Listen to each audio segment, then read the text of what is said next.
The first time I met my husband's daughter, I was holding a consent form for another round of fertility treatment.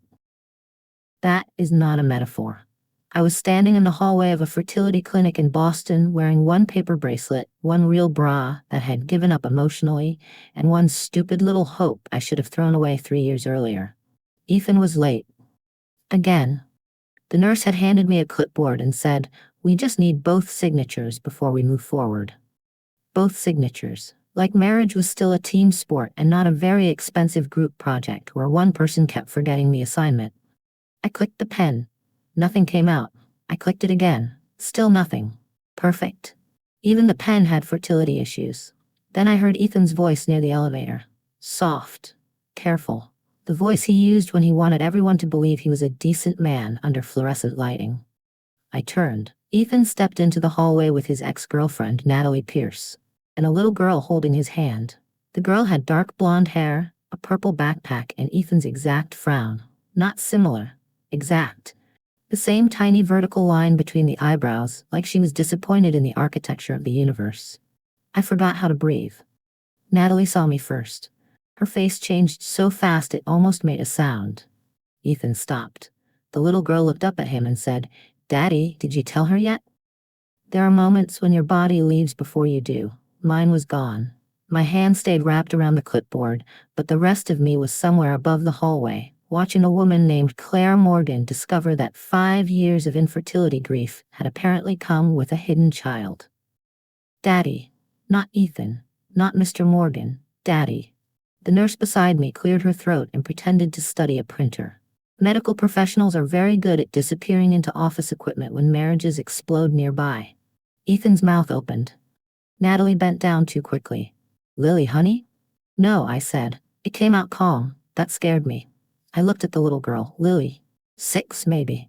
Missing one front tooth. Pink glitter shoes. She was innocent in the way children are innocent right before adults ruin the room around them. Then I looked at Ethan, my husband. The man who had held my hand through negative pregnancy tests. The man who said, "We're in this together," while I injected hormones into my stomach and cried because my jeans stopped buttoning but there was still no baby. The man who watched me blame my body. "Daddy?" I asked.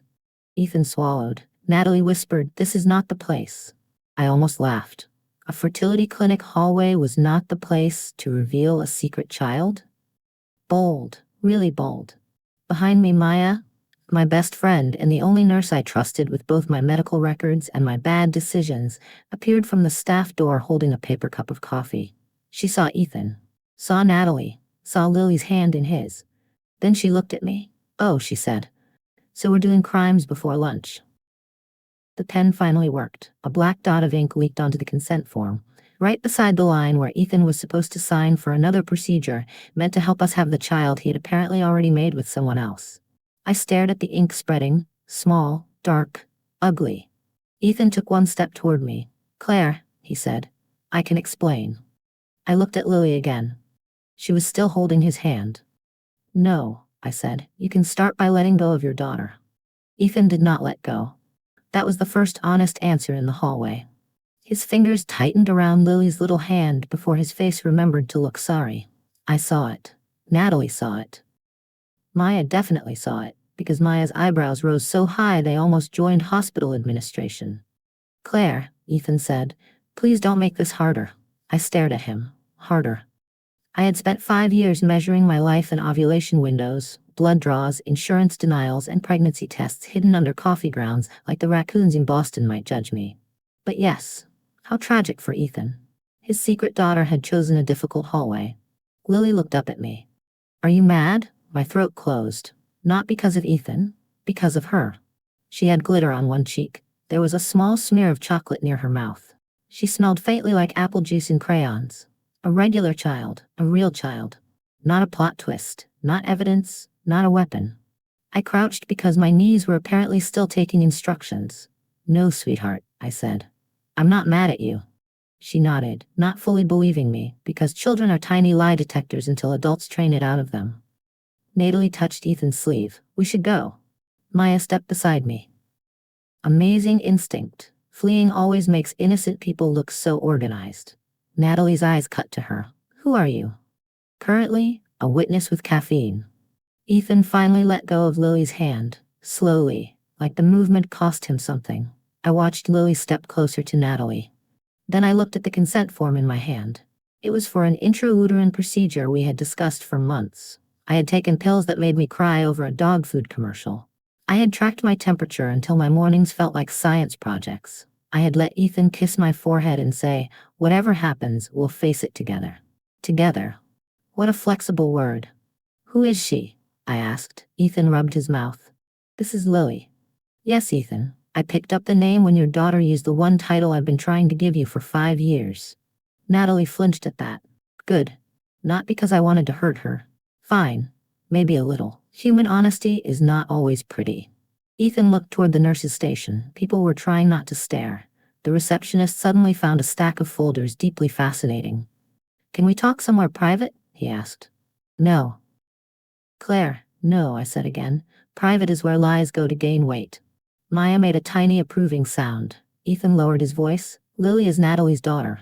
I waited. He added nothing. I smiled. Not nicely. That sentence was wearing tap shoes around the truth. Natalie stepped forward. "Ethan has been helping us since my husband died." My stomach turned. How noble. "It wasn't like that," Ethan said. I looked at him. "Wasn't like what?" "A child calling you daddy in the hallway where your wife is signing fertility forms?" The clipboard bent slightly in my grip. Maya gently took it from me before I snapped it in half. That woman knew my journey. Ethan's face softened, which made me angrier. I hated the soft face. The soft face was for sympathy. The soft face wanted me to become reasonable so he could become forgiven. "I never wanted you to find out this way," he said. There it was. Not, "I never wanted to lie." Not, "I should have told you, this way."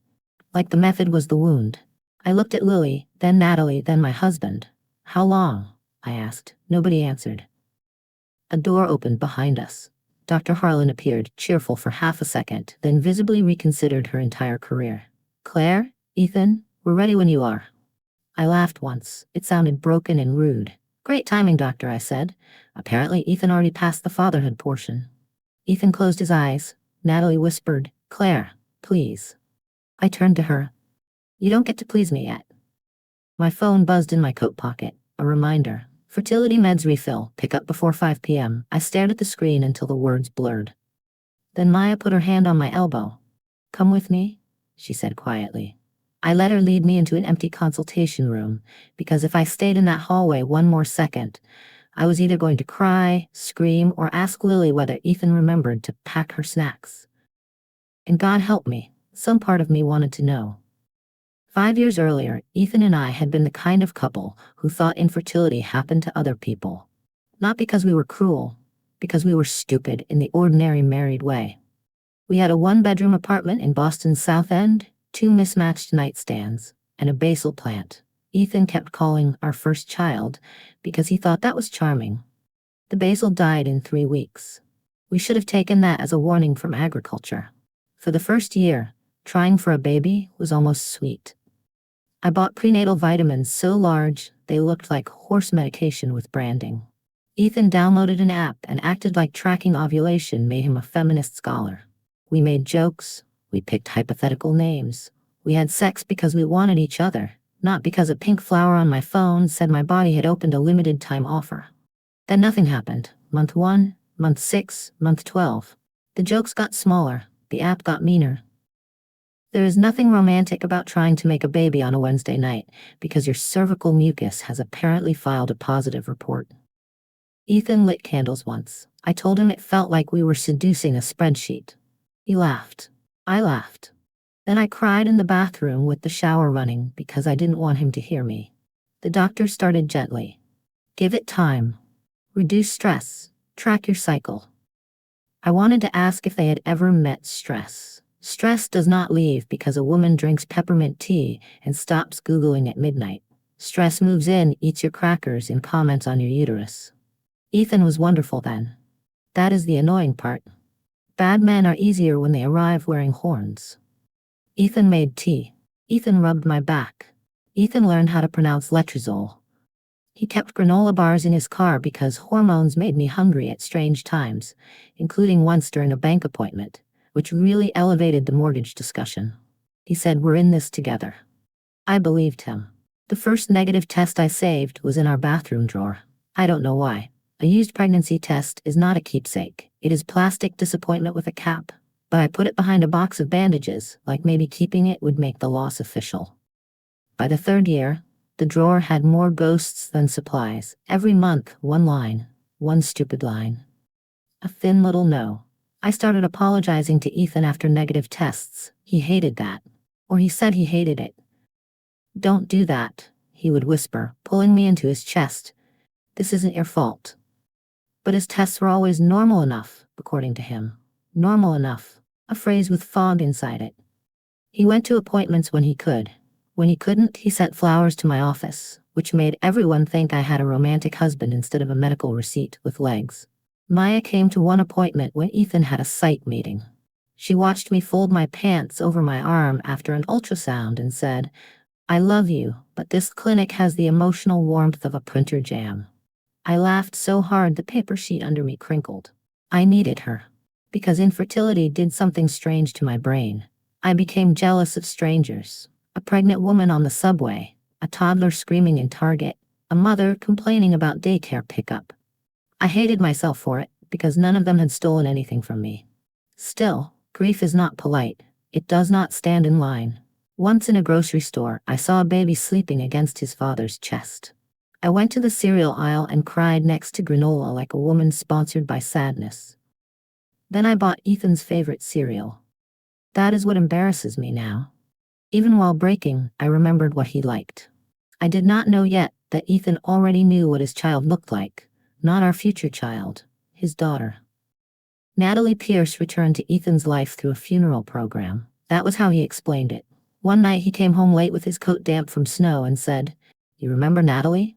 I was at the kitchen counter, stabbing the plastic seal of a new prenatal vitamin bottle with a butter knife, because child-proof caps were apparently designed by people who hated women with hormone headaches. "Your ex?" "She lost her husband." I stopped. Oh, there are moments when suspicion tries to arrive, but shame holds the door closed. A woman's husband mentions a widow, and you are supposed to become compassionate, not territorial. So I became compassionate. Very adult, very doomed. "That's awful," I said. Ethan nodded. "She reached out. She needed help with some paperwork." Of course she did. Women in stories always need help with paperwork. It sounds responsible, legal, boring enough to be safe. What kind of paperwork? Insurance, a trust, stuff from her husband's estate. I remember wiping a circle of vitamin dust off the counter with my finger. Tiny yellow crumbs. My brain kept that, but did not keep the exact look on Ethan's face. Brains are rude little archivists. For a few months, Natalie was a sad footnote. Then she became a text at dinner, then a call in the hallway, then a Sunday errand Ethan described as checking in. "Do widows require architectural supervision?" I asked once. He looked tired. "Claire?" One word. My name turned into a warning label. I dropped it. Partly because we were in the middle of a brutal treatment cycle, and I had no energy left for jealousy. My abdomen was bruised from injections. I had a heating pad plugged in near the couch like a loyal pet. My emotions were operating out of a basement. Ethan was gentle during those months. Too gentle, maybe. He brought me ginger tea. He warmed socks in the dryer. He learned to pinch the skin near my stomach before injecting medication, then press a cotton ball over the spot after. He did it like a ritual. "That one hurt?" he'd ask. "They all hurt." "I'm sorry." I believed he was sorry. That was the trap. He probably was. People think betrayal requires no love. That is a comforting lie. Ethan loved me in ways that cost him little. Tea, socks, soft voices. He failed where love became expensive. One Saturday, I found a pink hair clip in the back seat of his car. Small, glittery, shaped like a butterfly. I held it between two fingers while Ethan carried groceries inside. My heart did something ugly. When he came back, I asked, "Did Natalie ride in your car?" He looked at the clip, too long, then said, "Lily was with her. She must have dropped it." Lily, Natalie's daughter. He had never said her name before. Not once. I hated how carefully he watched me after. "How old is she?" I asked. 6. The number slid into the room and sat there. 6. Old enough to talk. Old enough to know secrets. Old enough to call someone daddy in a hallway, although I did not know that yet. "She calls you Ethan?" I asked. He blinked. "Nothing." I put the clip on the counter. It looked ridiculous beside the grocery receipt and a bag of avocados. A tiny pink warning sign. Ethan picked it up. "I'll give it back. I'm sure she needs it."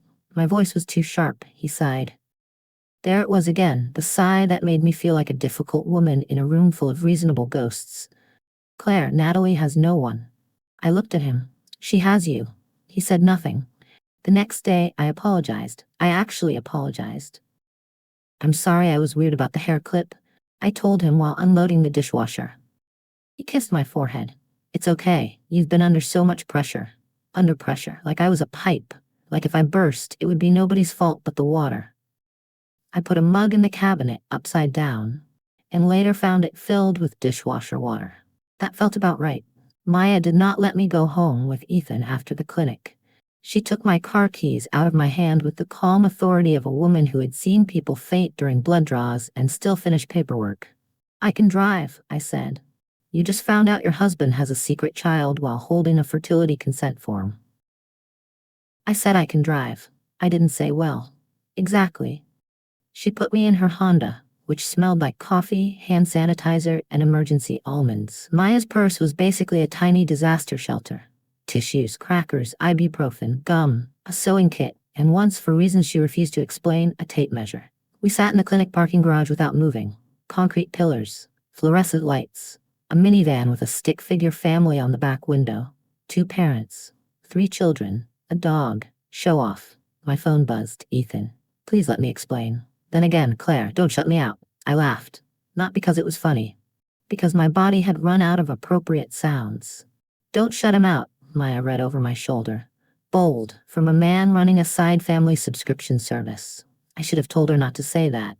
Instead, I snorted so hard I almost cried. Then I did cry. Not beautifully. My nose started running immediately. Grief has no production value. Maya handed me tissues and looked straight ahead. That was one of the reasons I loved her. She didn't watch me fall apart like it was a performance. She just sat there, close enough to catch pieces. "How long do you think?" I asked. She exhaled. "I don't know." She was 6. "I know. I've been trying to have a baby for 5 years." "I know.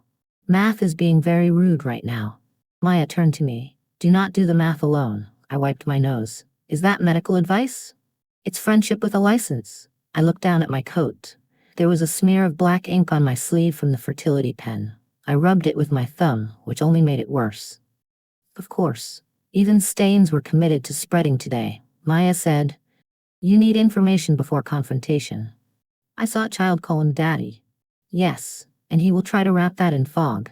Men like Ethan don't lie with walls. They lie with mist. You walk in swinging, and he'll make you apologize for getting wet." I hated how right she was. So I went home alone, not to forgive him, to collect things. Bank statements, insurance papers, clinic receipts. The fertility binder I had once labeled Baby Journey in hopeful cursive, which now felt like something a serial killer would leave behind. Ethan came home at 8:17 p.m. I remember because I was sitting on the bedroom floor with a pile of medical bills around me and one sock half off my foot. I had started removing it, then apparently lost the will to finish. He stood in the doorway. "Claire?" I did not look up. "Is Louis yours?" I asked. Silence. I picked up a receipt from the clinic. $430 for blood work insurance called not medically necessary. "Charming. Ethan?" He sat on the edge of the bed. "She's Natalie's daughter." "That's not what I asked." He rubbed his face. There it was. The delay. The little pause where truth stood outside knocking while he checked if a lie had better shoes. "I don't know," he said. I looked up then, my laugh came out sharp. "You don't know?" "Natalie says." "Oh good," Natalie says. "Medicine can close, we've solved science." His eyes filled. "I didn't want to hurt you." I stared at the bills between us. The vitamins, the injections, the ultrasounds, the months I bled and apologized. "You let me hurt myself for years," I said, "but thank you for managing the schedule." Ethan slept on the couch that night. I know because I did not sleep at all. I lay in our bed and listened to the old radiator hiss like it was disappointed in both of us. Boston winter pressed against the windows. Somewhere outside, a truck backed up with 3 sharp beeps, and I hated it personally. At 3:12 a.m. I got up. Not dramatically. No robe flying behind me. No music. Just one cold foot hitting the floor because I still had not fully taken off my sock. I went to the kitchen and opened my laptop. The first thing I searched was Natalie Pierce. Then I hated myself for how fast my fingers moved. There she was. Public Instagram, because some people commit emotional crimes with decent branding. Natalie in a black dress at a museum gala. Natalie with a latte. Natalie and Lily at the public garden, feeding ducks that looked better adjusted than I felt. Lily at age 4 wearing a yellow raincoat. Lily missing a front tooth. Lily sitting on Ethan's shoulders at what looked like a summer fair. I stopped breathing. Not because he was in the picture. Because of his face. Ethan was smiling down at her, openly, softly, like a father. The caption was from 2 years ago. Lucky to have people who show up. People. Plural. I clicked through. There were more. Not many. Natalie was careful. A sleeve here, Ethan's watch there. The edge of his jaw in a birthday photo. A man's hand holding a pink balloon. I knew that hand. I had held it during appointments. I had squeezed it while waiting for blood results. I had cried into that palm after another negative test. Apparently, it also bought balloons. I heard movement behind me. Ethan stood in the kitchen doorway, hair messy, t-shirt wrinkled. He looked younger without his office clothes. Younger and worse. "Claire," he said. I turned the laptop toward him. He saw the photo. His shoulders dropped. "When were you going to tell me?" I asked. He walked in slowly. "I wanted to." "No, Ethan." Wanting to count as doing. He flinched. "Good. I was trying to figure out the right time." I looked around our kitchen. At the fertility meds magnet schedule on the fridge. At the little basket of alcohol wipes near the coffee maker. At the jar of prenatal vitamins beside the salt. "Was it before or after my next injection?" I asked. "Just for planning." He closed his eyes. I hated that too. Like if he closed them, he could make my pain less visually demanding. "Natalie told me Lily might be mine after her husband died," he said. "When?" He swallowed. 3 years ago." The room tilted. Not literally. I wish. A dramatic faint would have given me structure. Instead, I stood there in pajama pants with a hole near the knee and felt my life relabel itself. 3 years. 3 years of him knowing. 3 years of me swallowing pills, tracking cycles, crying in bathrooms, paying bills, saying my body was failing us. "You knew while I was doing treatments." I didn't know for sure. "You knew enough to show up in her pictures." His jaw tightened. Her husband had just died. Lily was confused. Natalie needed help. Of course she did. Women only need help when it gets you out of telling the truth. "That's not fair." I blinked. Something in me got very still. "Fair?" He heard it then. The warning. Maya called it my ice voice. I called it the moment my soul put on sensible shoes. "You want to talk about fair?" I said, opening the fridge. I took out the small medication box, the one with my name on the pharmacy label, the one Ethan had picked up last week. I set it on the counter between us. "These shots make my stomach bruise. These pills make me hot, angry, sad, and somehow still expected to answer emails like a normal woman. I have cried over a yogurt commercial, Ethan, a yogurt commercial." He looked down. "And you knew you had a daughter." "I didn't know she was mine." "Did you test?" Silence. There it was, the answer standing naked in our kitchen. "You didn't test," I said. He whispered. "Natalie didn't want to." "And you?" I was scared. I laughed once. Low. Mean. "Congratulations, your fear had excellent childcare." The next morning I went to work because apparently capitalism does not pause for secret daughters. I managed communications for a community arts nonprofit near the Charles River, which sounds gentle until you've watched rich donors argue about whether a mural has too much orange. My inbox had 43 unread emails, 2 urgent sponsor notes, and 1 message from Ethan with the subject line, "Please." Bold subject. Very efficient. 1 word, many crimes. I did not open it.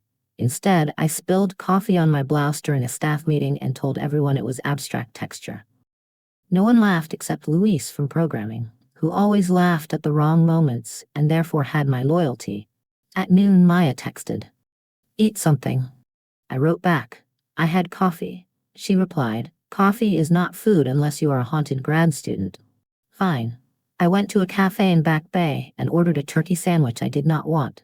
I was picking lettuce off the bread because grief had made me picky and 5 years old when Natalie walked in. Of course she did. Boston is a city of hundreds of thousands of people, and pain still manages to book the same room. She saw me and froze. Then she came over. Natalie was wearing a camel coat, black gloves, and a careful expression. Her hair looked like it had never met humidity. Mine had been in a bun since 7 a.m. and was currently negotiating independence. "Claire," she said. I looked at my sandwich. "Natalie, can we talk?" "No." She blinked. I took a bite of turkey, because if I was going to be ambushed, I wanted protein involved. She sat anyway. "Naturally. I know how this looks." I wiped my mouth. "Do you? Because I'm living it, and even I'm impressed." Her mouth tightened. "I never meant for you to be hurt. People keep saying that like hurt is weather." Natalie looked down at her hands. For 1 second, she seemed genuinely tired. That bothered me. I wanted her simple, cleanly awful. Villainy should have the decency to be easy to hate. "Lily was born while I was married," she said. "My husband believed she was his." "Was she?" She closed her eyes.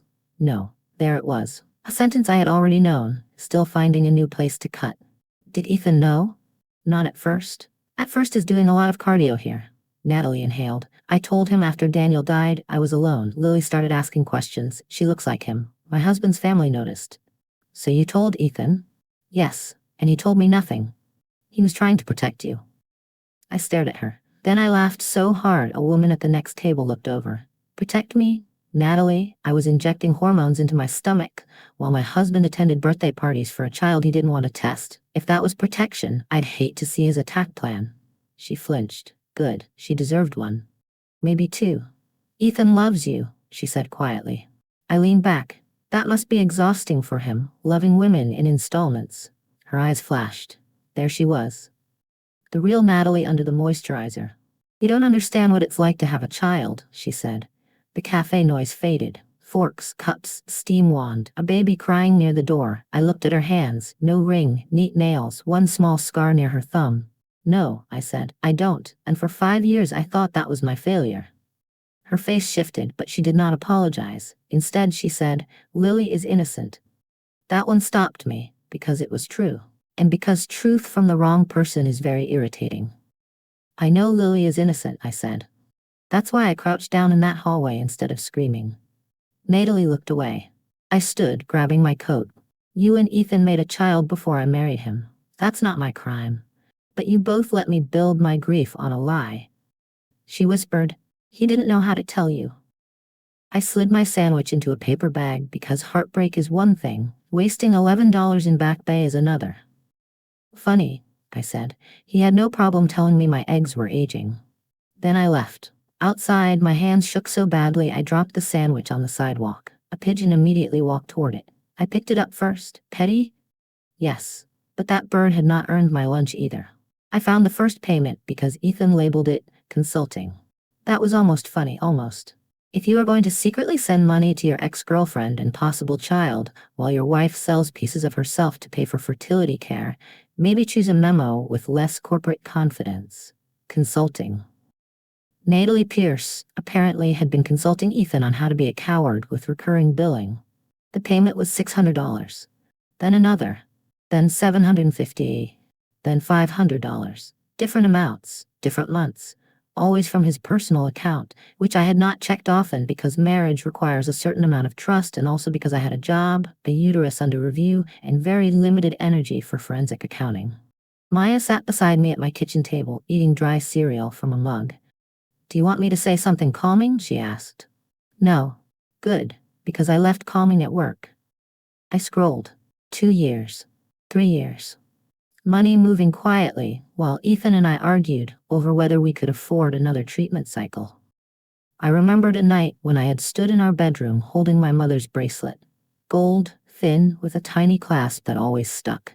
She had left it to me when she died, along with a recipe box and a handwritten note that said, "Wear this when you need to remember you come from stubborn women." I sold it to help pay for medication insurance refused to cover. I told Ethan I didn't mind. I did mind. I minded so much I cleaned the bathroom at midnight afterward, because I needed something in the world to become less dirty. Maya leaned closer to the laptop. "This one," she said, pointing. "Same week as your March cycle." I looked. $1,200 to Natalie. The same week I had used a credit card for lab work and told Ethan it was fine. We could handle it. Fine is a very dangerous word. Women use it to hold up ceilings. My phone buzzed. "Ethan again. Please come home tonight. We need to talk. I typed, "Did you send Natalie money while I sold my mother's bracelet?" Then I deleted it. Too much, too clean, too ready for him to say, "I didn't know you felt that way." Men like Ethan loved feelings because feelings could be debated. Records were less flexible, so I took screenshots. Maya nodded. Now we're flirting with evidence. I hate that I have to do this. I know. I hate that I still know his coffee order. I know. I hate that part of me wants him to have some explanation that makes this less disgusting. Maya reached into her purse and pulled out a small pack of almonds. I stared at it. Why do you have emotional almonds? I'm a nurse. Blood sugar and betrayal often meet. I took some. They tasted like dust and survival. That night, I opened Ethan's email on our shared tablet. Before you judge me, please understand. The tablet had our grocery list, our clinic schedule, and Ethan's habit of never logging out. I was not hacking the Pentagon. I was opening the family iPad like a disappointed raccoon. I searched Natalie. At first, ordinary messages. School pickup? Can you send the dental form? Lily asked about you. Then one from Ethan, 18 months earlier. Claire can't know. Not while she's still trying. I read it 3 times. Not while she's still trying. Not while we're still trying. Like infertility was my little hobby, my private craft project, my body's solo failure. The apartment became too quiet. The refrigerator hummed. A siren passed somewhere outside. I got up, walked to the bathroom, and opened the drawer where I used to keep negative pregnancy tests. Empty now. I had thrown them away during a fit of optimism after our last consultation. I almost laughed. Even my trash had believed in him longer than it should have. Then I printed the email. The printer jammed halfway through. Of course it did. I stood there holding the crumpled page while the machine blinked red like it, too, had discovered men. At the bottom, only one line had printed clearly. Claire can't know. That was enough. When Ethan came home, I was sitting at the kitchen table with the printed email, 3 bank statements, and a bowl of cereal I had poured and forgotten to eat. The cereal had gone soggy. A small tragedy. Not the main one, obviously, but still rude. He stopped in the doorway. His eyes moved from the papers to my face. Claire. I pushed the email across the table. He did not pick it up. That told me he knew exactly what it was. Read it, I said. I know what it says. Great, then we can skip literacy and move to betrayal. He pulled out the chair across from me and sat down slowly. I noticed he looked tired. I hated that my first instinct was still to care. That is the thing nobody tells you about betrayal. Love does not leave when dignity enters. Sometimes they stand in the same room and make everything awkward. You wrote, Claire can't know, not while she's still trying. He looked down. I was trying to protect you. I laughed. It scraped my throat. No, Ethan, you were trying to protect the version of your life where you got to be kind without being honest. He flinched. Good. I picked up the bank statement. You sent Natalie money? She needed help. I needed help. You had me. I stared at him. For a second, I truly could not speak. Then I whispered, Did I? His face broke a little. Not enough. Claire, I was there for every appointment I could make. You were there holding my hand while hiding the reason you knew fatherhood was possible for you. I didn't know Lily was mine. You didn't want to know. Silence. The radiator clicked behind us. A car horn sounded outside. Somewhere upstairs, our neighbor dropped something heavy, probably not a marriage, but who knows? Boston apartments are full of mysteries. Ethan rubbed his hands together. Natalie begged me not to do a test at first. Lily had already lost one father. She was scared, and you agreed. I thought waiting was kinder. To whom? He did not answer. There it was again, the empty chair where courage should have been. I pulled another paper from the stack. The March payment, $1,200. That was the same week I sold my mother's bracelet. His head snapped up. You what? I smiled. Not because it was funny, because his shock arrived wearing shoes 2 years late. My mother's bracelet, the one she gave me before she died. I sold it to pay for meds because insurance decided hope was an elective expense. Claire, I didn't know. That's becoming your brand. His eyes filled. Please don't do this. That sentence, again. Different room, same man. I am not doing anything, I said. I am reading your choices back to you. He reached across the table. I moved my hand away. Small movement. Huge funeral. He looked at the space between us. I love you, he said. I almost believed him. That was the humiliating part. I believed he loved me in the way some people love a house after letting the roof leak for years. Sentimental. Regretful.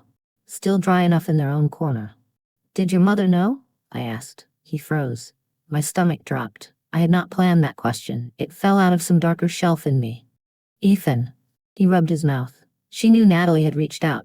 That is not what I asked. He looked at the table. Yes, he said. I sat back. His mother, Margaret Morgan, queen of polite comments and weaponized casseroles. The woman who once told me, some women become mothers in their hearts first, while patting my hand like I was a broken appliance. She knew about Lily? She suspected. Did she know you were sending money? His silence answered. I stood up too fast and my chair hit the wall. The sound made us both jump. Good. The room deserved noise. I need air, I said. Claire, wait. I grabbed my coat. One sleeve turned inside out. I fought it for 3 stupid seconds before getting my arm through. Very dramatic. Very adult. Excellent betrayal fashion. At the door, I turned back. You let me think my body was the problem, I said. He whispered. I never said that. No, I said. You just let everyone else say it in silence. Then I left before he could make my pain sit down and behave. Margaret Morgan lived in Brookline in a house so clean it felt accused. The front steps were shoveled. The brass knocker shone. A wreath hung on the door even though Christmas was weeks away. Because Margaret believed seasonal cheer should be installed before anyone had a chance to consent. I stood on her porch, holding the printed email in one hand and a coffee I had forgotten to drink in the other. My fingers were freezing. Good. Numb had benefits. Margaret opened the door wearing a cream sweater, pearl earrings, and the expression of a woman who had already decided what tone the argument should use. Claire, she said, Ethan told me you might come. Did he also send a seating chart for the betrayal, or are we improvising? Her mouth tightened. I walked in without waiting because politeness had retired. The house smelled like lemon polish and soup. On the entry table was a silver-framed photo of Ethan as a child, missing both front teeth, holding a toy airplane. I used to love that picture. Now I wanted to turn it face down. I didn't. Growth or lack of energy? Hard to tell. Margaret led me to the kitchen. Of course, women are always taken to kitchens to absorb pain. Something about countertops makes betrayal seem manageable. She set a mug of tea in front of me. I looked at it.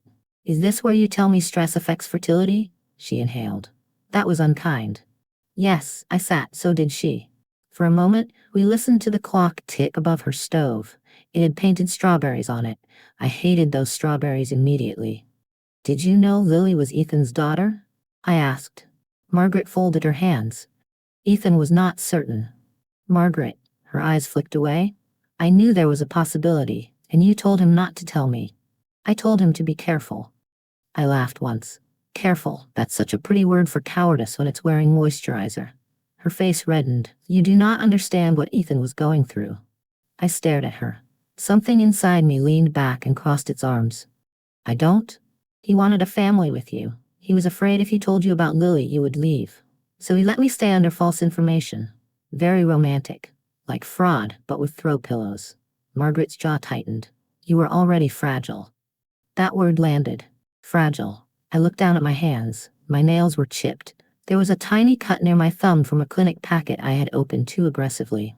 I had been poked, scanned, billed, disappointed, medicated, congratulated for being brave, and sent home empty so many times my body felt like a waiting room. Fragile?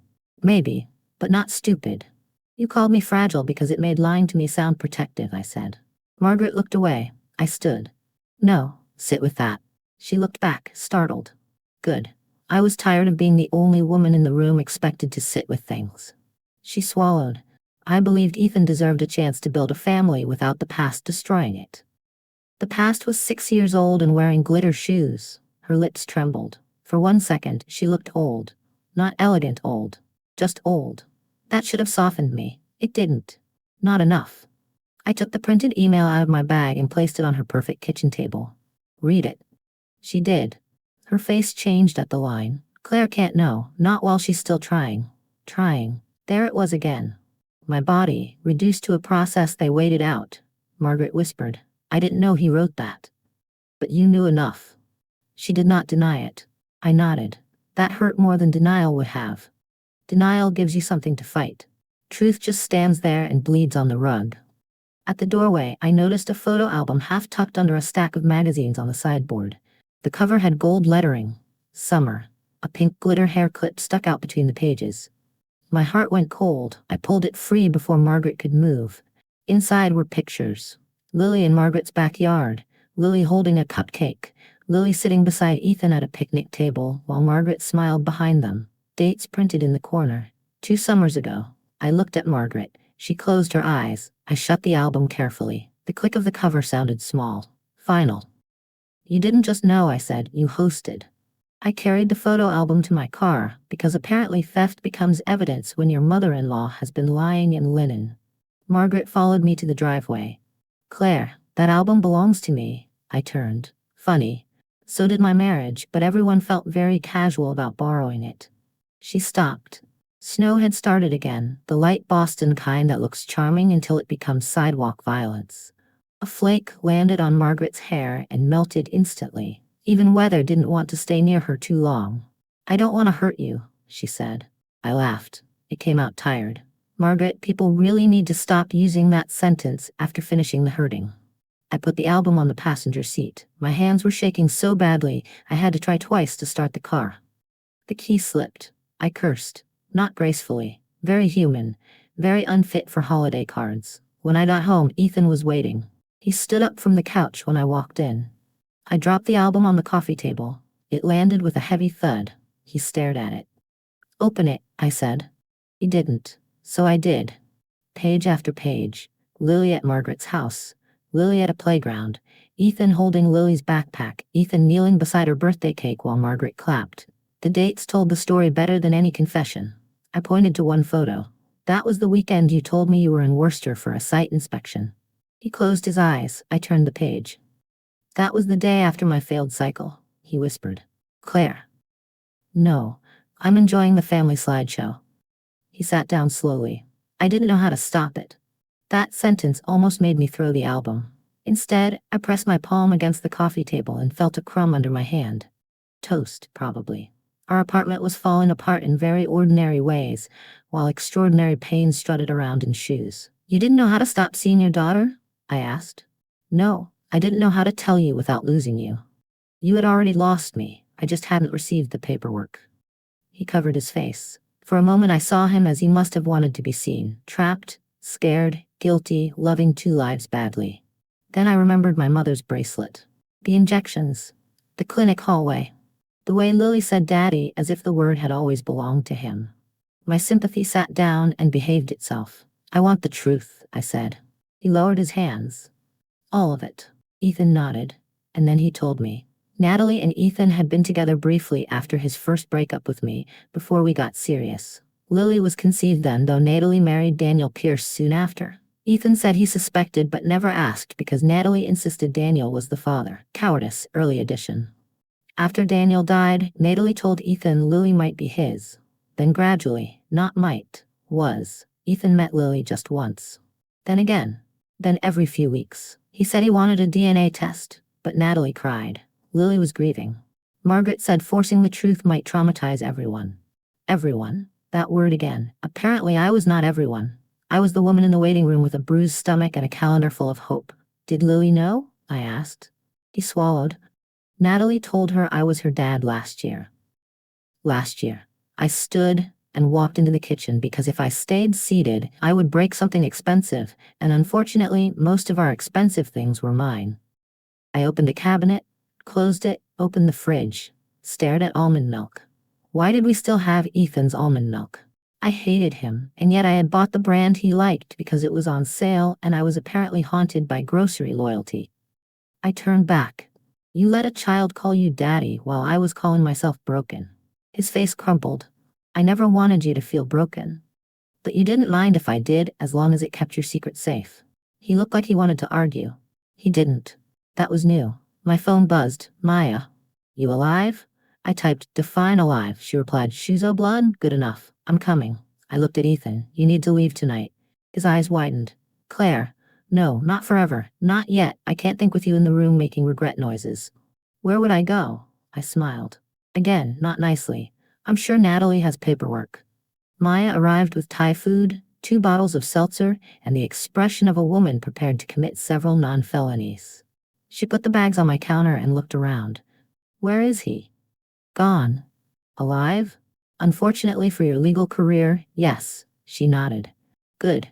I wore comfortable shoes for nothing. We ate pad see ew straight from the containers on the living room floor because the table was covered in evidence, and I did not have the emotional strength to move Betrayal so Noodles could feel welcome.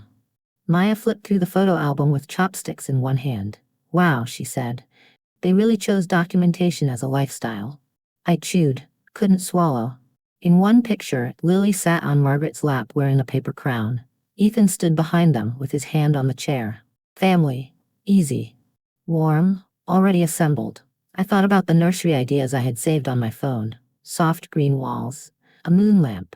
Tiny shelves. A rocking chair I had almost bought during a sale, then didn't because buying furniture for a baby who didn't exist felt like tempting the universe. Apparently the universe had been busy elsewhere. I hate that she's cute, I said. Maya looked at me. Lily. She is cute. That makes it worse. It does. If she were a tiny villain with a mustache, this would be easier. Children rarely provide that courtesy. I laughed, then covered my mouth because it almost turned into a sob. Maya handed me a napkin, not a tissue. A napkin from the Thai place with oil on one corner. I used it anyway. I'm so angry at a child I'm not angry at, I whispered. That's normal. It's ugly. Normal is often ugly. That's why people lie on Instagram. I leaned back against the couch. My whole body felt tired but not sleepy. Tired like my bones had been carrying furniture. What do I do now? Maya closed the album. You call a lawyer. I don't want to become that woman. What woman? The woman with folders. The woman who knows account numbers and uses phrases like marital assets. Maya pointed her chopsticks at me.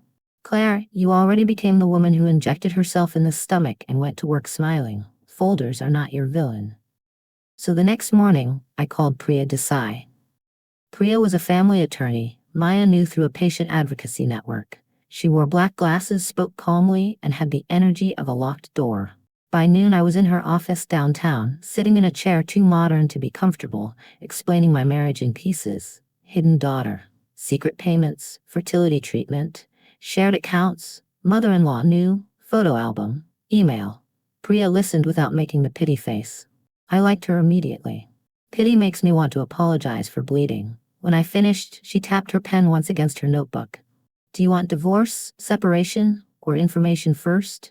I blinked. No one had asked it that cleanly. No drama. No follow your heart. No scented candle wisdom. Options. I want information, I said. Good. She opened a folder. We start with financial records, medical expenses, transfers to Natalie, and whether any marital funds were used to support a child he concealed from you. I nodded. My throat tightened. There's another thing, I said. Priya waited. I don't want Lily hurt. Her face softened, but just barely. That is not weakness. That is precision. Precision. I like that. My kindness did not have to become a doormat. It could become a boundary with good aim. When I left Priya's office, I stood on the sidewalk holding a list of documents to gather. Snow had turned to gray slush at the curb. A bus hissed past. Someone shouted into a phone about rent. Boston kept being Boston, rude and functional. My phone buzzed, unknown number. I answered before thinking. Claire? Natalie said. I closed my eyes. Of course. Pain loves an encore. What do you want? Her voice trembled. Ethan told me you took the album. I looked down at Priya's document list. Yes. You can't use Lily like this. My hand tightened around the phone. There it was. The accusation. I almost smiled. Natalie, I said, you used my marriage as a storage unit for your secret. Do not lecture me about handling fragile things. She went silent, then whispered, You don't know what I had to survive. I looked at the slush, the traffic, my boots wet at the edges. No, I said, but I know what you helped me survive, and I'm done doing it quietly. Ethan asked to meet at a coffee shop near the Charles River, which was unfair, because that used to be our place. Not officially. We were never cute enough to name places. But we had gone there after doctor appointments, after bad news, after one very strange ultrasound where the technician sneezed 3 times and said, Sorry, allergies, while holding a wand inside my body. Romance, truly, had evolved. I almost said no.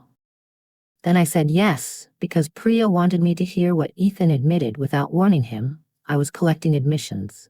Maya told me to record if legal in context. Priya told me Massachusetts law was complicated and to be careful, so I didn't record. I took notes afterward like a depressed court reporter. Ethan was already there when I arrived, sitting near the window with 2 coffees. Mine was oat milk latte, extra hot. He remembered. That made me furious. Monsters should not remember beverage preferences. It creates narrative confusion. I sat down. I didn't know if you'd come, he said. Neither did I. My body walked here. My self-respect is filing a complaint. He gave a small sad smile. I did not return it. He pushed the coffee toward me. I left it there. What do you want, Ethan? He looked outside at the river. I want to fix this. I laughed once. A woman at the next table looked over. I didn't care. Fix what? The secret daughter?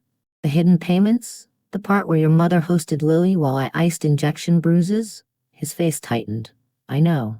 No, you know because I found out. He flinched. Good, he deserved repetition. I want us to go to therapy, he said. I want to be honest now. Now is not a moral achievement, it's a calendar accident. He put both hands around his cup. Lily is innocent. I know. She needs stability. So did I. His eyes lifted. She lost her father, he said quietly. Daniel was the only dad she knew. When Natalie told me, I didn't know how to walk into Lily's life without destroying hers. I looked at him. There it was. The part that hurt because it had shape. Lily was not an affair trophy. She was a child who had lost a father and gained a coward. I understand that was complicated, I said. Hope flashed across his face. I hated that I had to crush it. But complicated does not explain why I was excluded from reality. His face fell. You were trying so hard, he whispered. Every month, every appointment. I thought if I told you, it would destroy you. I leaned back. You watched me destroy myself with the wrong story. He looked down. Claire? No. Let me say it badly. He went still. Good. I did not want polished. I wanted the mess. You let me sit on bathroom floors holding negative tests while you knew there was proof somewhere that your body could make a child. You let me think maybe mine couldn't. You let your mother pat my hand. You let doctors talk about my age like I was yogurt near expiration. His mouth trembled. I kept going. You let me become the problem because it kept you from becoming the villain. He put one hand over his eyes. For a second I wanted to stop. That old instinct. Comfort Ethan. Translate Ethan. Make Ethan's pain easier to carry. I took a sip of the latte instead. It was too hot and burned my tongue. Excellent. External pain, refreshing. He said, I'll do anything. No, you won't. I will. You didn't do honesty. That was on the beginner menu. He swallowed.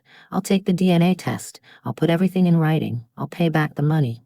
Generous. Returning what you stole from the marriage. He nodded, accepting that. That annoyed me too. I had prepared for defense.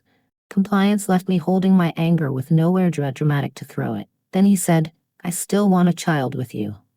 The coffee shop sound faded. Milk steamer. Chair scrape. Someone laughing near the door. My hand tightened around the cup. You cannot be serious. I love you.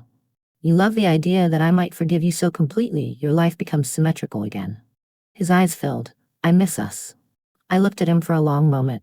Then I stood. There was no us, I said. There was me trying. There was you hiding. That is not a marriage.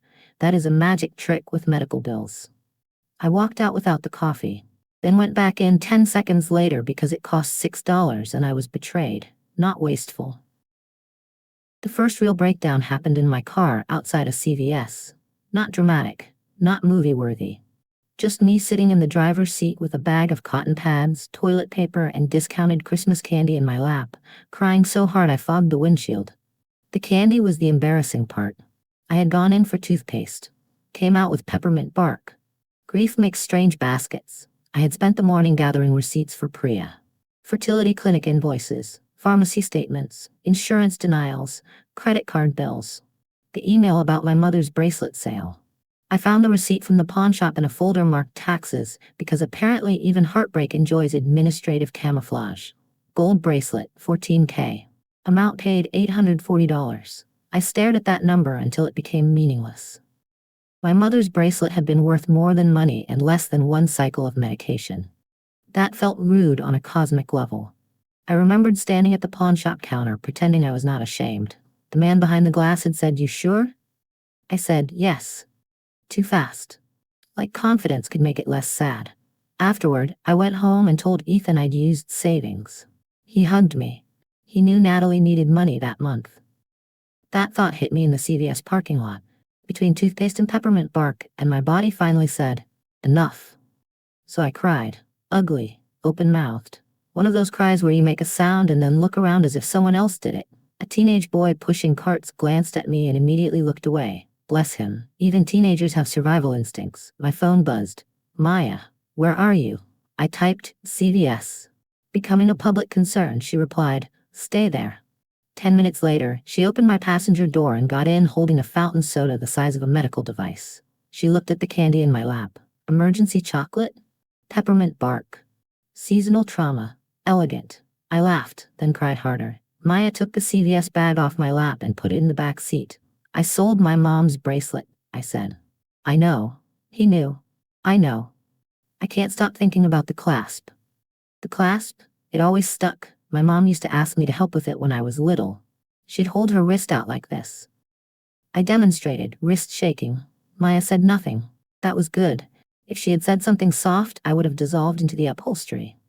I sold it for a baby I never got, I whispered, and he was buying backpacks. Maya looked out the windshield.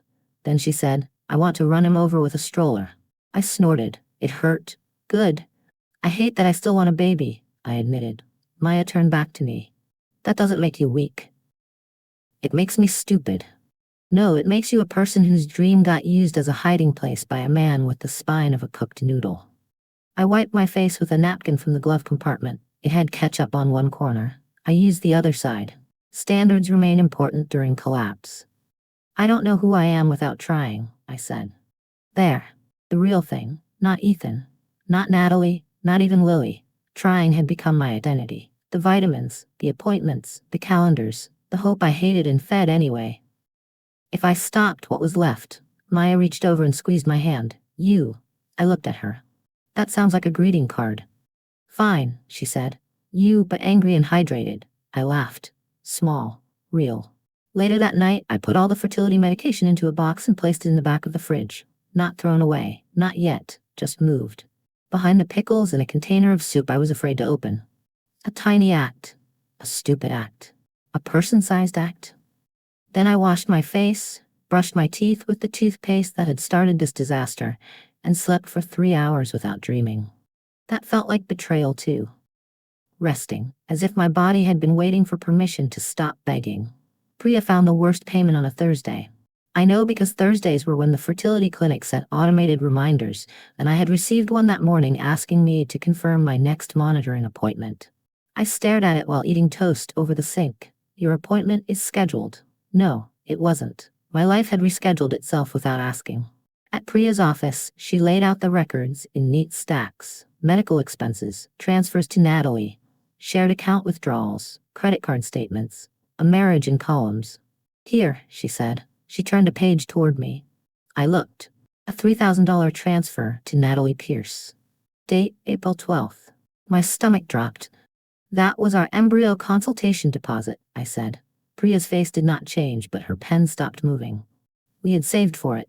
Ethan told me the account got hit with an unexpected tax payment from his freelance work. Priya wrote something down. My hands went cold. That month, I had canceled 2 therapy appointments to save money. I had bought generic prenatal vitamins that smelled like wet pennies. I had told myself marriage meant sacrifice. Apparently, I had been sacrificing to a woman with better information. Maya, sitting beside me, whispered, I'm going to need a minute with a punching bag and his tax returns. Priya looked at her. Maya folded her hands. Emotionally speaking. Priya continued.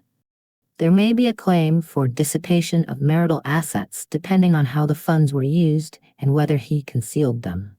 I nodded like I understood. I did not. Legal language always sounds like someone put pain in a blazer. What does that mean in normal person words? I asked. It means he may have to account for money spent secretly in a way that harmed the marriage. Harmed the marriage. I almost smiled. The marriage had not been harmed. It had been quietly fed into a shredder while Ethan made me tea. And the fertility expenses? I asked. We document them. All of them.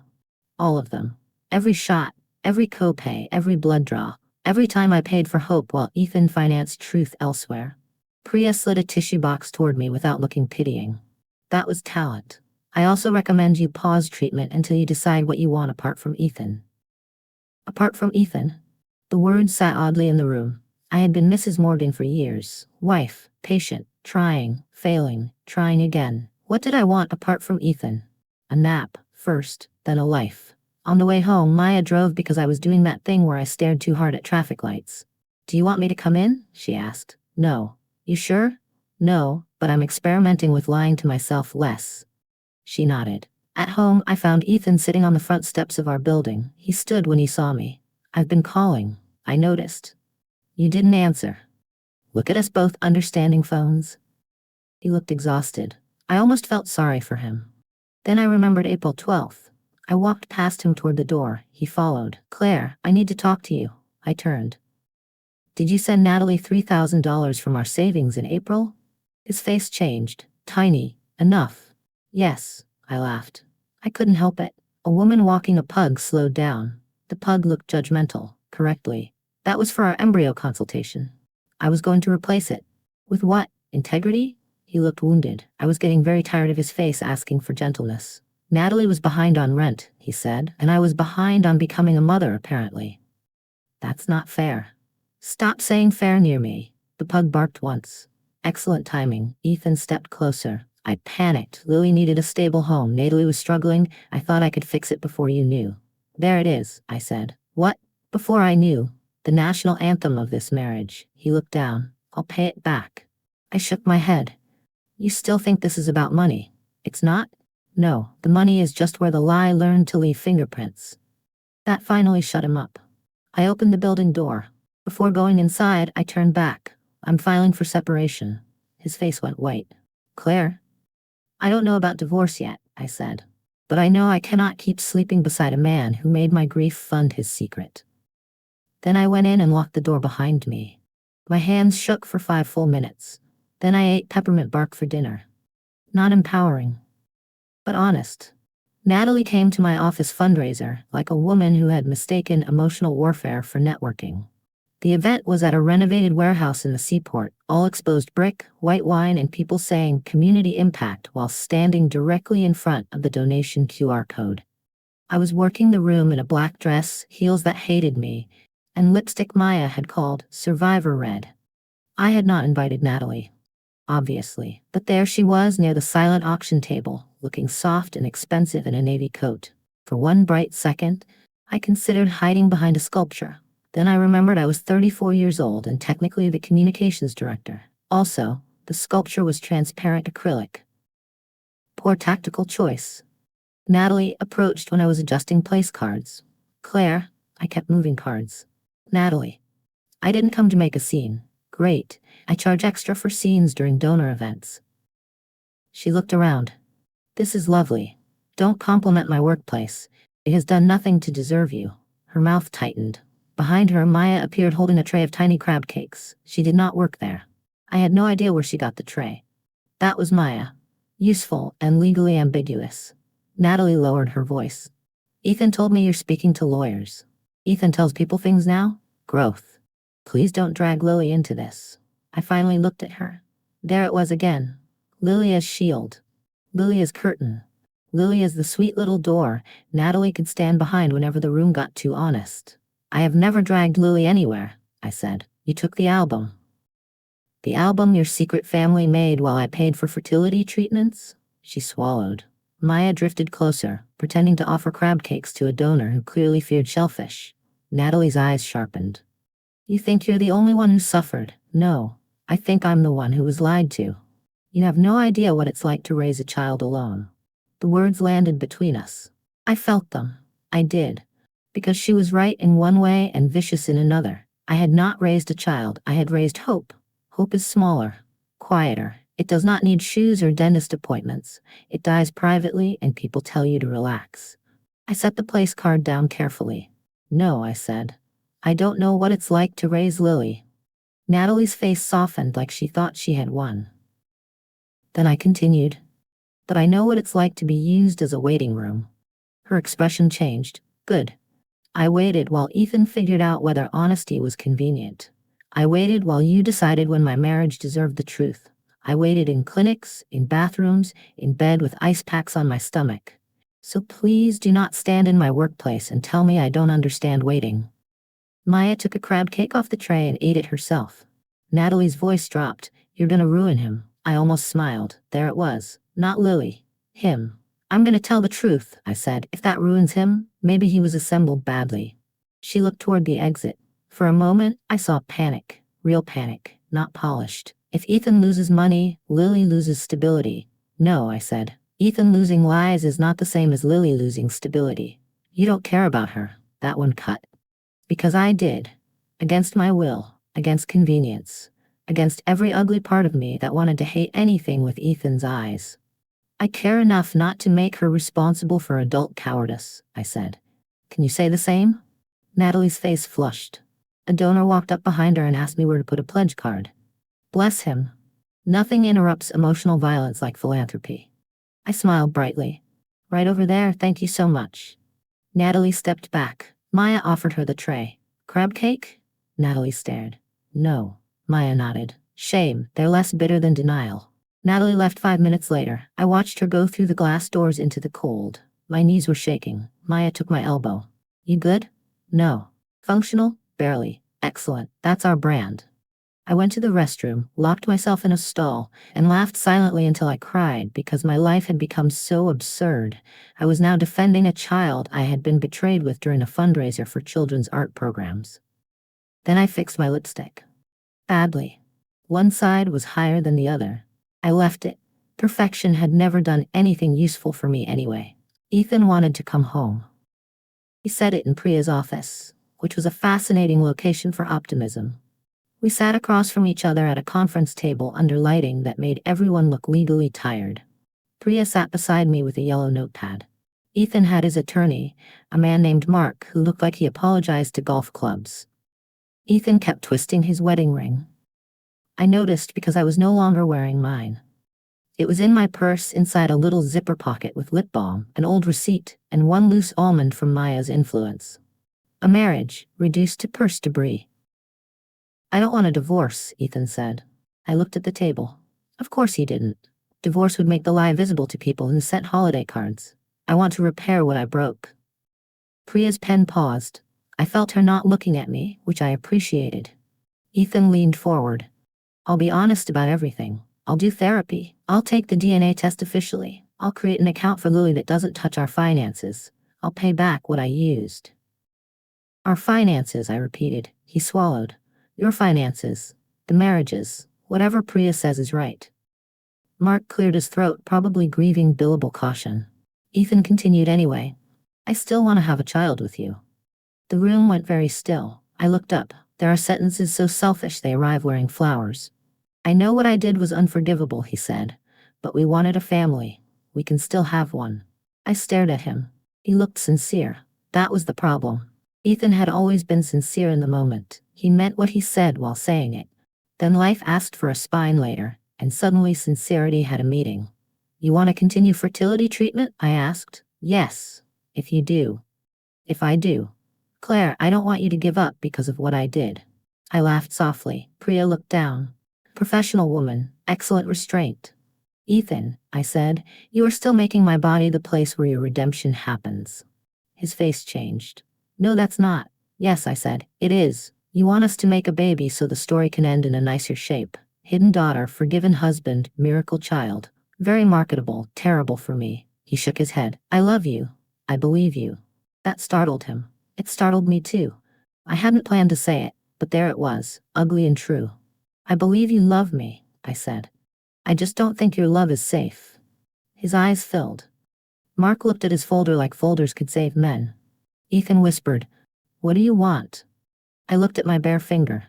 At the pale line where the ring had been. At Priya's notepad. At the glass wall behind Ethan where I could see my reflection sitting upright. Hair slightly frizzy, mouth set, one earring missing because apparently I had left the apartment half decorated. I wanted my mother's bracelet back. I wanted 5 years back.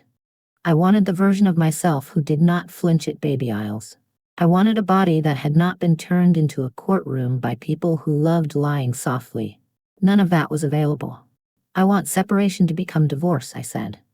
Ethan closed his eyes. I continued before I could become kind. I want reimbursement for the fertility expenses you let me take on under false pretenses. I want accounting for every payment to Natalie. I want no contact outside lawyers unless it concerns documents. And I want you to stop mentioning future children to me like my uterus is part of your apology package. Priya wrote, very calmly. Maya would have applauded if present, possibly with snacks. Ethan wiped his face. Is there nothing I can do? I wanted to say no. Instead, the human answer came out. There are things you can do, I said. They just won't get you me. That was the first time I saw him understand. Not fully. Men like Ethan understand consequences in layers like lasagna. But enough. When I left the office, my hand shook so hard I dropped my car keys into a snowbank. I stood there, staring down at them. Then I started laughing. A woman walking by asked, "Are you okay?" "No," I said, fishing my keys out of dirty snow. "But I'm legally progressing." She nodded like that made perfect sense. In Boston it probably did. The DNA test confirmed what everyone already knew. Lily was Ethan's daughter, 99.9999%. Science can be very dramatic for something printed on plain paper. Ethan sent the result through his attorney. Priya forwarded it to me with a note, "Take your time." I read it during lunch at my desk while eating soup from a mug, because all our office bowls had vanished into whatever sink-based underworld steals communal dishes. Lily Morgan Pierce. Biological father. Ethan James Morgan. I stared at the words until my soup cooled. Then I felt something strange. Not surprise. Not rage. Relief. That annoyed me. I didn't want relief. Relief felt too generous. Relief meant the lie had boundaries now. A name. A percentage. A legal shape. Pain is sometimes easier when it stops pretending to be fog. Luis walked by my office. "You okay?" I looked up. "No," he nodded. "Do you want me to ask again later?" "Yes." "Great management style," he said, and kept walking. I liked him. The settlement moved slowly because law is where urgency goes to wear loafers. Ethan agreed to reimburse part of the fertility costs from the years he concealed Lily's possible paternity. He agreed to replace the money moved from shared savings. He agreed to disclose all payments to Natalie. He agreed not to contest the divorce. Margaret sent me a letter. I almost threw it away. Then I opened it over the kitchen sink, because that seemed like the proper drainage location. "Claire, I believed I was protecting my son from losing his marriage. I understand now that I was protecting his comfort at the expense of your dignity. I am sorry. There was more. It was well written, of course." Margaret could probably apologize with proper margins during an earthquake. I read it twice, then put it in a drawer. Not forgiveness. Storage. People confuse those. Natalie did not contact me again. Good. Ethan did. Once. Not directly. Through Priya, he asked whether I would be willing to meet Lily someday, when appropriate. I laughed so hard I had to sit down. Not because Lily didn't matter, because Ethan still thought life was a room he could arrange with enough scheduling. Priya asked how I wanted to respond. I said, no. Then, after a minute, not because of Lily, because I am not joining the family tree as damage control. Priya wrote that down. Maybe not verbatim. Maybe she should have. The divorce hearing was in March. The courtroom smelled like wet coats and printer toner. Ethan wore a gray suit. I wore navy because black felt too dramatic and white felt like a joke. When the judge asked if the marriage was irretrievably broken, I almost smiled. Irretrievably. Such a big word. Like my marriage had wandered into the woods and couldn't find a signal. Yes, I said. Ethan's voice was quiet. Yes. And that was it. No thunder, no music, no satisfying gasp from a gallery full of people who had chosen sides. Just paper signed, a judge nodding, and my last name becoming fully mine again in a way I had not expected to feel. Outside, Ethan stopped me near the courthouse steps. Priya stayed close, bless her billable heart. I'm sorry, he said. I know. I will always regret it. You should. He flinched. I was done cushioning. He looked at me for a long moment, then said, You would have been an incredible mother. That one hit. Low. Deep, unfairly tender. For a second I saw the man who had warmed socks in the dryer and learned medication names. The man who had almost been enough if truth had not required weight. My eyes burned. I already mothered too much in this marriage, I said. He looked down. I walked away before he could see what that sentence cost me. At the corner, I realized I was still holding the courthouse pen. A cheap black pen with a chewed cap. I had accidentally stolen government property during my divorce. Maya said later that it was reparations. I kept it. I canceled my final fertility appointment on a rainy Tuesday. Tuesday again. That rude little weekday had range.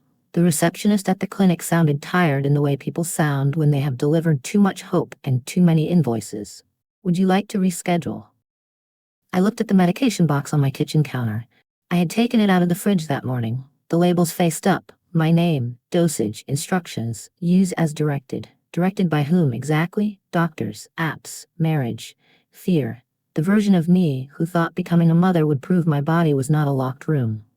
No, I said, I'm not rescheduling. A pause.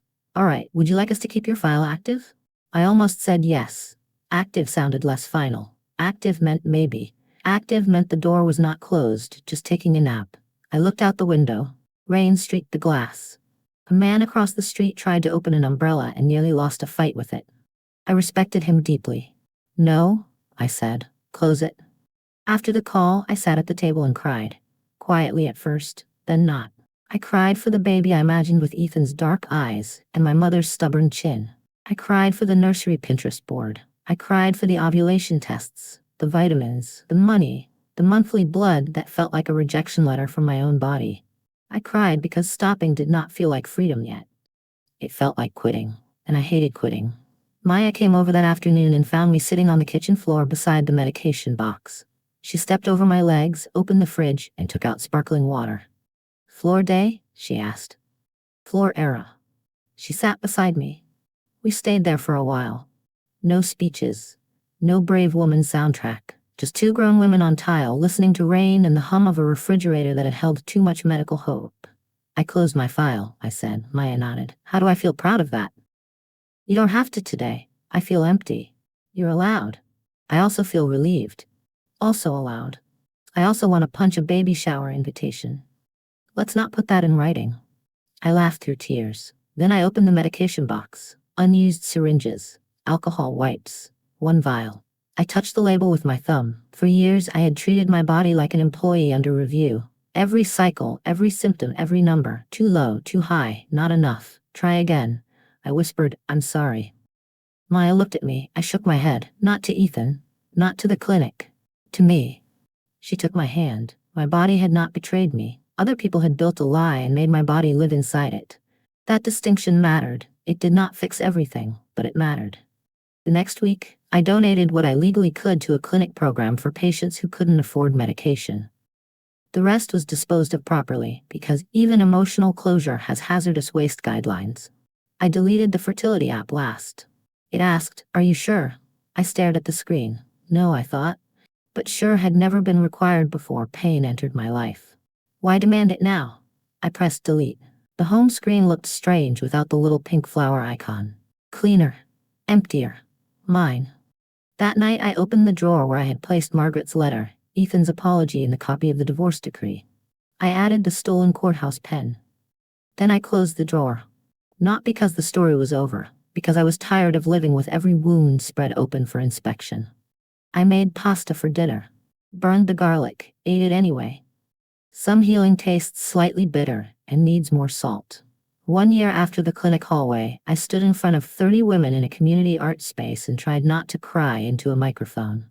The program was called the Empty Room Project. I hated the name at first. Too sad. Too dramatic. Too likely to make donors tilt their heads. But the women in our first support workshop loved it. They said empty rooms deserved names. Empty cribs.